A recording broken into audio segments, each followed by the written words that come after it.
రామాపురం అనే ఊళ్ళో గోవిందుడు అనే పిల్లాడు ఉండేవాడు. తను ఎంతో చలాకీగా ఉండేవాడు. ఓ రోజు గోవిందుడిని వాళ్ళ నాన్న పిలిచి ఒక పని అప్పగించాడు. ఒరే గోవిందు, నాకు కాస్త ఒంట్లో బాగోలేదు నాన్న. నువ్వు పక్కూరికి వెళ్ళి అక్కడ నా స్నేహితుడు రామయ్య నీకో చెక్క పెట్టి ఇస్తాడు. అది జాగ్రత్తగా తీసుకురా.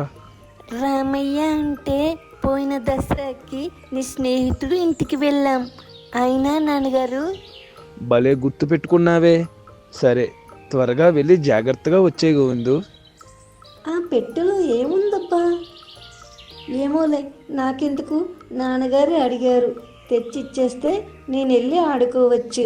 అలా అనుకుంటూ గోవిందుడు తండ్రి చెప్పిన గుర్తుల ప్రకారం పక్క ఊళ్ళో ఉన్న రామయ్య ఇంటికి చేరుకుంటాడు. ఆయన కొన్ని వస్తువులున్న పెట్టెను గోవిందుడు చేతికిస్తూ ఇలా అంటాడు. దారిలో దొంగలుంటారా, జాగ్రత్తగా వెళ్ళి, సరేనా? అలా తన ఇంటికి తిరిగి బయలుదేరాడు గోవిందు. ఆ క్రమంలో గోవిందుకి తన వెనకాల ఎవరో వస్తున్నట్లుగా అడుగుల చప్పుడు వినిపించింది. ఎవరో దొంగ తనని వెంబడిస్తున్నాడని తెలుసుకున్నాడు. దాంతో భయపడుతూనే కాస్త వేగంగా నడవడం మొదలుపెట్టాడు. ఆ అడుగుల చప్పుడు వేగం కూడా పెరిగేసరికి గోవిందుకి ఏం చేయాలో పాలుపోలేదు. కొంత దూరం వెళ్ళేసరికి గోవిందుకి ఓ నది కనిపించింది.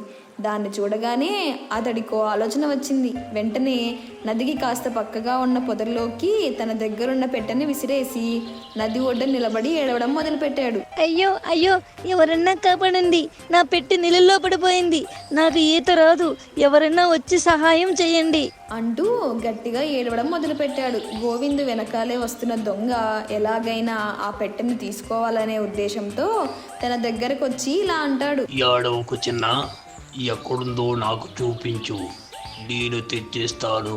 అదిగో ఆ నది మధ్యలో కొట్టుకుపోతుంది.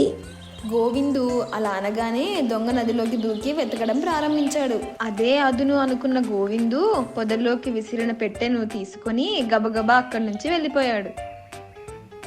ఏదైనా సమస్య వచ్చినప్పుడు భయపడకూడదు. గోవిందులా సమయస్ఫూర్తిని ఉపయోగించి ఆ సమస్య నుంచి బయటపడాలి.